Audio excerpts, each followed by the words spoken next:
If you don't know what to pursue in life right now, pursue yourself. Pursue becoming the healthiest, happiest, most healed, most present, most confident version of yourself. Then the right path will reveal itself. Hello my loves, welcome back to my channel, and if you're new, I'm Roxy and I'm so happy to have you here. I've been really inspired to do this video because it is literally like my 1-year anniversary of being a 10k steps girly. Last year around this time was when I finally committed to the cause. I finally decided I wanted to stop being so sedentary because, like, you guys, I was sedentary AF. Like, I would sit down and work all day from like 9 to 5, and I would come home, I would sit on my couch, I would just do nothing. And I mean, it was just giving me the ick. Like, I was getting the ick with myself. When I started to really reflect on how much movement I get in every single day, I was horrified, I was shook, and I realized that this is not the girl that I want to be. And I love the idea that we can create our identity by our habits. And one of those habits that I implemented in my life was the walking 10k steps and getting in my 10k steps. And I do understand how overwhelming that might feel if you are now getting into it, which is why I've been so excited and inspired to do this video, because I've literally written down all of my tips that helped me with my 10k steps journey. And trust me, it is a lot easier than it seems. So here's exactly what I did to become a 10k steps girly, and how you can be one too, and how you can literally make this part of your identity and who you are. So first up, I think that you should kind of have an average of how many steps that you're taking throughout the day. If you don't have a fitness tracker or a watch or anything like that, your phone sometimes has a built-in steps tracker. Or you could literally really think about how much times you're moving throughout the day. If you are sitting at a desk all day, chances are you are not getting in your steps. For me, I would work at a desk all day. My bare minimum last year would be like 5,000 to 6,000 steps a day, if even that much. Like, there were days when it was like a solid 4,000. So 6k would be like overreaching for me, and that would be my max on a day like that. And I would think it's so hard to get in my 10k steps. Like, I would think this was an impossible task, but no honey, it is not. So once you have an idea of where your steps are and you kind of see what you're doing in your life, that is going to help you so much. Try to work from there and work your way up. I feel like I always like knowing where I'm starting and my goal at the end, because it makes me have something to work towards. It makes me have something to look forward to and to reach towards, if that makes sense. For me, I feel like if I do not wake up magically motivated every single day to get in my 10k steps, well, what I did was that I made it easy. I made it a no-brainer to choose my steps and get my walking in, and you can do the same as well. So the first thing that made such a huge difference in my walking journey is investing in a walking pad, because upon reflection of my life, and I urge you to do the same, where do you have opportunities to walk? If you are at a desk all day and you commute and like drive to work, you're not going to be able to walk. If where you're living does not have accessible walking trails, or if the area itself is not accessible to walking, obviously that is an option that is out. If where you are, the weather is like all over the place, that can hinder you as well. I first started walking at a park, so I would have to drive after work to go to the park. You guys, I'm so sorry if my voice is sounding hoarse, like this is just awful.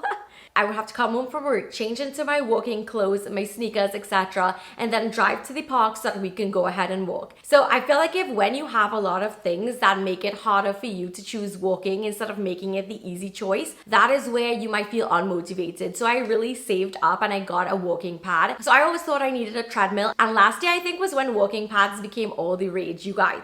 I did not hear about a walking pad before, and when I finally learned what it was, I was like, oh my goodness, this is literally what has been missing from my life. My walking pad is literally right behind my couch there. You can't even see it. That is to tell you like how small and inconspicuous it is, and that is what I wanted for my space, because I did not have like a separate area to make into like a gym or have my treadmill that would take up too much space. So when I learned about walking pads, I was like, this is something that I absolutely need to invest in, because this is going to be so beneficial for me, and it actually was. So again, if you evaluate your life and you see that you have access to walking trails and roads and the area you're in is safe to walk, and you really genuinely feel like if you can get in walking in your daily life without having to get a walking pad or treadmill, you do you. It is really dependent on your situation and on your lifestyle. For me, my walking pad really changed it up for me. It switched everything up because now I had no excuse.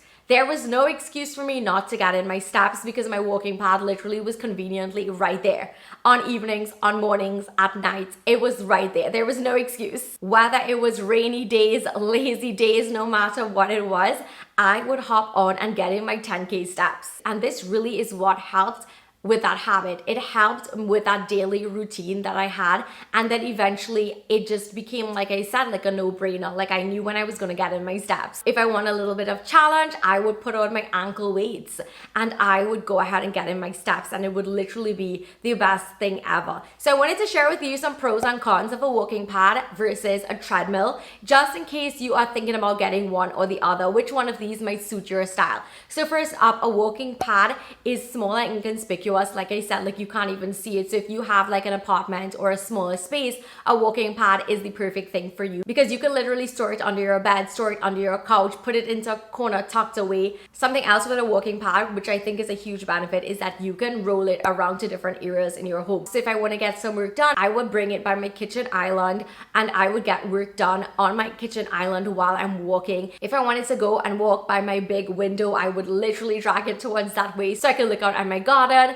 Things like that. It's so easy to just move it. It's very lightweight and space friendly, I would say. Another factor to consider is cost. A walking pad is significantly less expensive than a full blown treadmill, so it depends on your budget as well. Like I touched on very briefly, it makes multitasking very easy as well when you have a walking pad, because not only can you drag it all over, if you got like a desk that can lift, like a standing desk, I think it is, you can literally lift your desk up and slip your walking pad underneath it and you can get work done while walking, which is a game changer. Because for me, I know I spend a lot of time on my computer, so it really helps when I get my steps in and able to walk and work. A walking pad is also very, very simple to use. You just have a remote, you turn it on, you increase your speed, and that is about it. I love it. I am just obsessed with my walking pad, if you could not tell, because I feel like if it made such a difference in my life. So some cons of the walking pad: not every walking pad comes with a handle. If you want like the handle and the rails, it might be a little bit more expensive.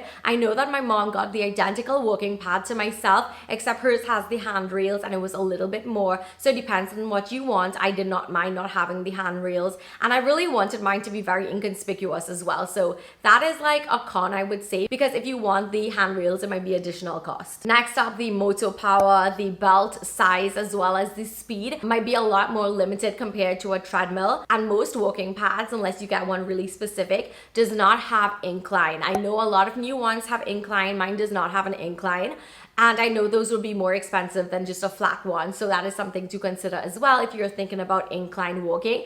But for me, like I said, I would just put on my ankle weights and kind of add that resistance. If you're tall and you have longer legs, the belt size, like the length, might be a little small, but I don't think it should affect you that much. But again, like I'm short, so I really wouldn't know. So if you can try one out before you actually use it, that might be a plus. A walking pad is great for walking and brisk walking and very light jogging, but it's not going to be for running at all. Which leads me to my next point with treadmills. So treadmills have a greater versatility. Like if you wanted to do 12, 3, 30 on incline, you can do that. If you wanted to really start doing sprints and running, this is what is going to be working for you. It's also a lot bigger and it's a lot more durable and stable as well. And of course, it always comes with the rails. I feel like if a treadmill is really good if your goal starts to evolve. Like if you started off walking and now you have the running itch, this is when a treadmill might be better for you. I don't have the running itch personally right now. Like I love just getting in my steps and being a 10K steps girly. That is what I love. I love brisk walks, jogging. But to say that I'm really like going to be like, yes, I want to run, this is not going to be for me now. I just don't see that for me right now. I love being realistic in life right now.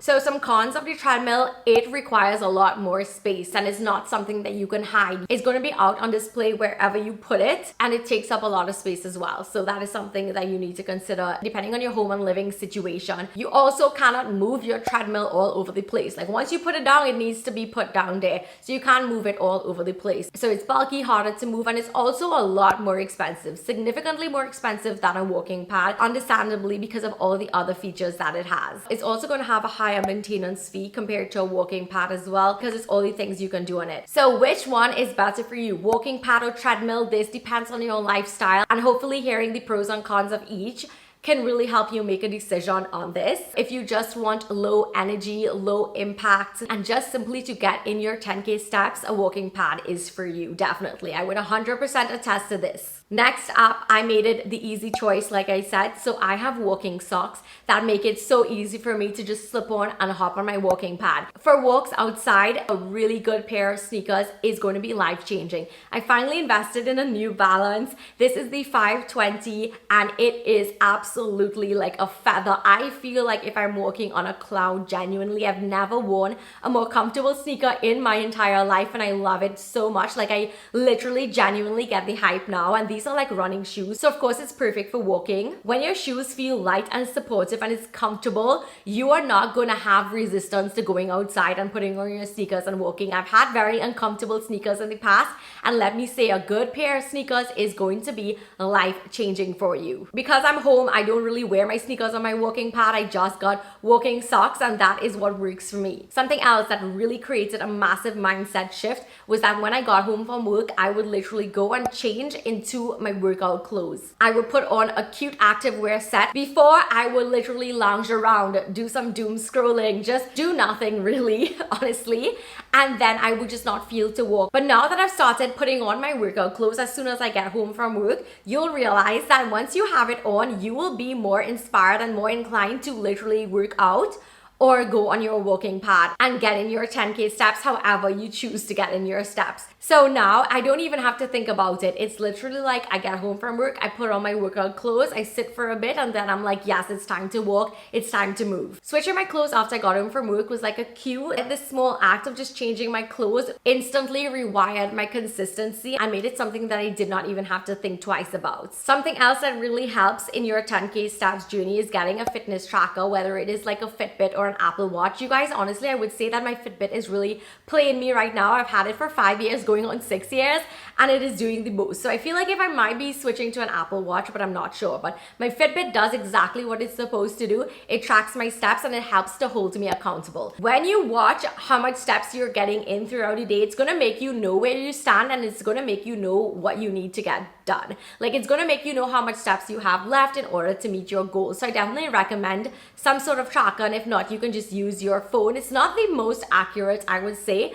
but it's definitely something that you can start doing if you're now getting into this habit and you don't spend like a ton of money on like a fitness watch. There are a lot of watches that are really inexpensive and just track your like basic steps, so maybe that is something that you can look into. But honestly, having some sort of tracker, like, I would not even lie, it's definitely going to be motivating for you, and it's definitely going to hold you accountable in this journey. Next up, I love watching YouTube videos on my walking pad or even like a Netflix show. This is something that is like habit stacking. You're pairing something that you love with your new habits. That way it becomes effortless. I literally pull up my favorite YouTubers, and I hope this is one of the videos that you watch while you're on your walking pad, by the way. Put on your TV, your iPad, your Netflix, whatever it is you're doing, and watch something while you're walking. It literally becomes this entire relaxing ritual that I look forward to, because not always am I watching TV or watching Netflix or watching YouTube videos, but this is my time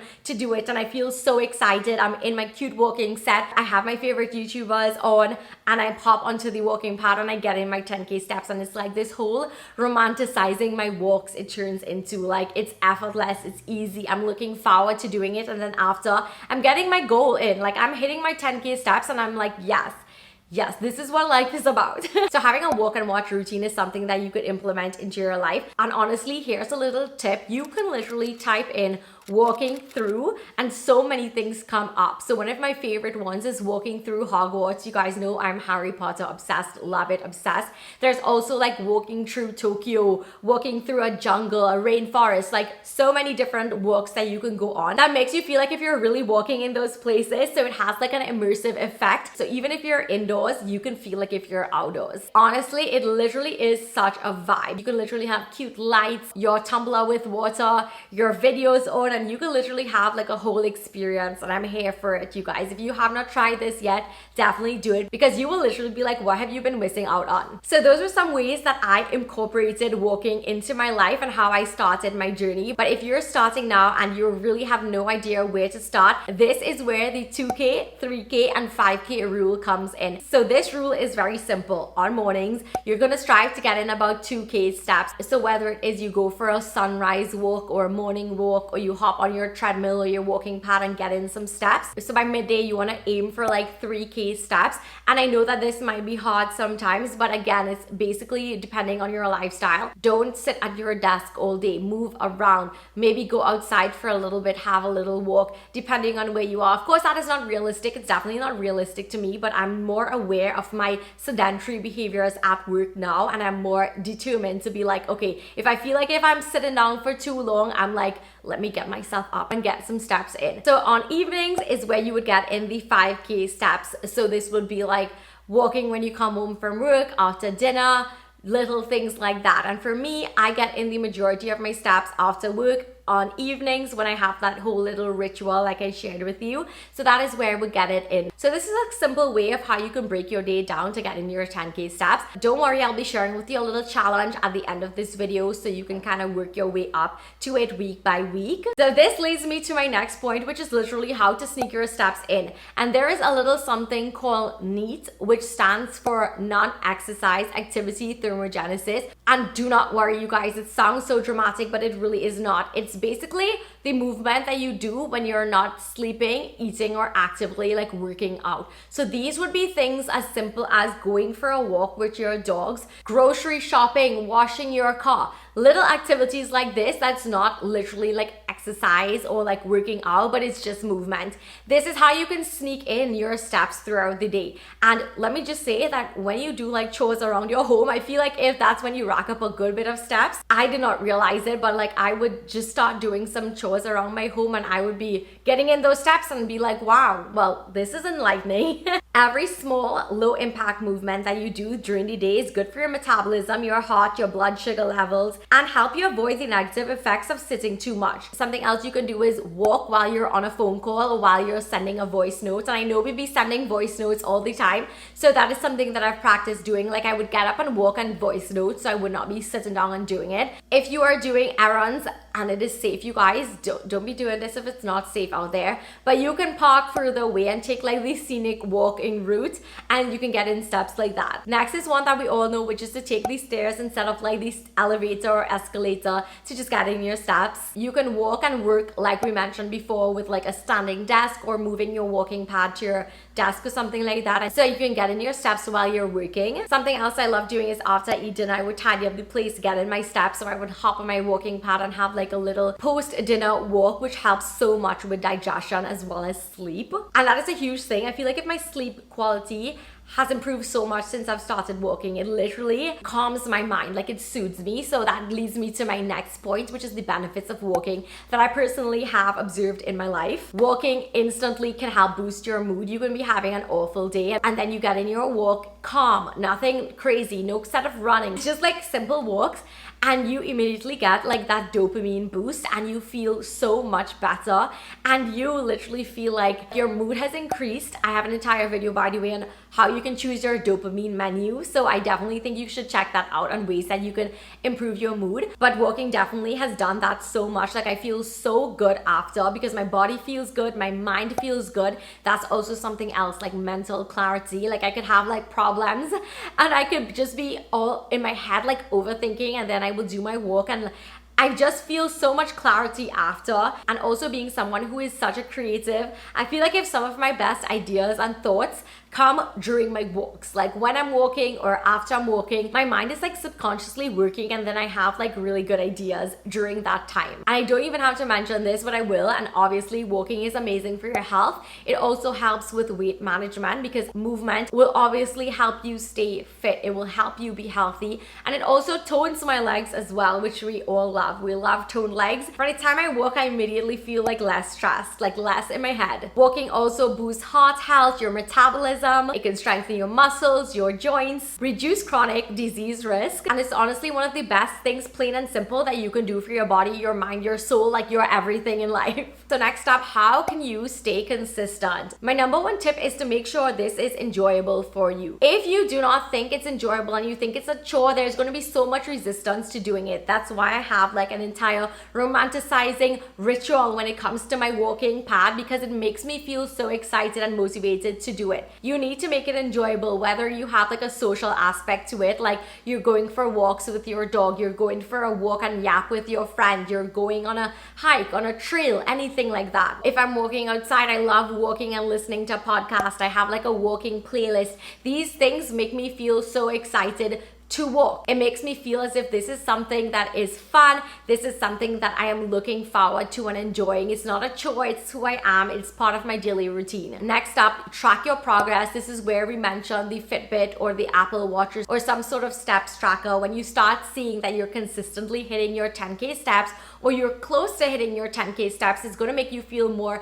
motivated, inspired to continue getting and hitting that goal. You can also try new routes. If you're walking outdoors, you can try new trails or new routes, new scenes, different things to make you look forward to it. I love the idea of themed walks. So you can do like a sunrise or a sunset walk. You can go to the beach one day and do like a beach walk, a mountain or hill walk, something like that. Something that is themed always make things so much more fun. You can set realistic goals, so you can work your way from 5K to 7K to 9K and then eventually 10K, and we're getting to that in a little bit if you want like a 4-week challenge. Find ways to add walking to your daily routine. So for me, that would be like when I come home from work, Coco. It would also mean like post-dinner walks, like I mentioned. If you're a morning person, you can get in your morning walk, little things like that. Okay then. You can also reward your milestones. So if you did like 7 days and got in your 10K steps, you can treat yourself to like a matcha or a smoothie or something like that. Once you realize and you work your way up, 10K steps is going to be like a breeze to you. It's going to just become part of your everyday. It's something that comes so natural to you once you follow these tips. So this leads me to my next point, which is the fun little walking challenge that I was telling you guys about, on how you can work your way up to being a 10K steps girly. So in week number 1, 5K steps. You're going to aim for 5K steps 3 to 4 times a week. Start off simple. If you're really sedentary, if you really don't move throughout the day, just 5K steps 3 to 4 times a week. And then you can add 1 day of a walk that is outside, a sunset walk, sunrise walk, just one walk that is outside. Or you could also invest in a little gym membership. Honestly, when I was starting this journey, I felt like if having a gym membership was just too much, and instead I invested that money into the walking pad. But if you are getting in your walks, you can do it for free outside, you guys. You can work your way up for free outside. So now week 1 is over. You are a 5K girly. You're getting in your steps. It's not as hard as you think. So now on to week 2. You are going to aim to get in 7K steps 5 days a week. You can use the tips and the inspo that I gave in this video to get in those steps, like whether it is walking outdoors, getting in some neat activities, taking the stairs, parking further. You can get in your 7K steps. In week number 3, you can add in some ankle weights. So you can add in ankle weights if you're using a walking pad or if you're just walking outdoors. Or you can add like an incline so you can walk up a hill or something like that. So by week number 4, you have been consistently getting in your steps. You may not have hit 10K steps as yet, but now you can, because now you're equipped. You've worked your way up, starting with 5K steps, and you've worked your way up to getting in your 10K steps. Don't forget, you can also split your day up using the 2K, 3K, and 5K method that I shared with you in this video. Just little things like this to romanticize and get you excited to get in your 10K steps. Listen to your favorite playlist, watch your favorite videos, wear your cute workout set, go for a walk with your friends, do something fun to get in your 10K steps. So that is how I became a 10K steps girly for a year now, and I'm so proud of myself. Walking really has become part of my daily life, my daily routine, literally who I am versus who I used to be, you guys, which was sedentary. I was unhealthy, I was unfit, I was not being my best self or living my best life, honestly. And walking really did change my life. Like, I feel more fit, confident, healthy, my legs are toned. I feel like, who am I? Like a 10K steps girly. Like I literally feel that confidence now, and it really has changed my life. And I hope that if you are trying to get into your 10K steps in your life, and if you're trying to work your way up to be a 10K steps girly, like in the new year, this video I hope definitely inspired you and showed you how easy and simple it can be. Whether it is starting now, which I definitely think you can, so by the time you enter the new year, you will already be a 10K steps girly. You already have this habit. It will become part of who you are. Thumbs this video up if you enjoyed it, and if you want to see more videos like these, and don't forget to subscribe so you won't miss a thing. Thank you so much for watching, and I will see you in my next video. Bye. Mwah.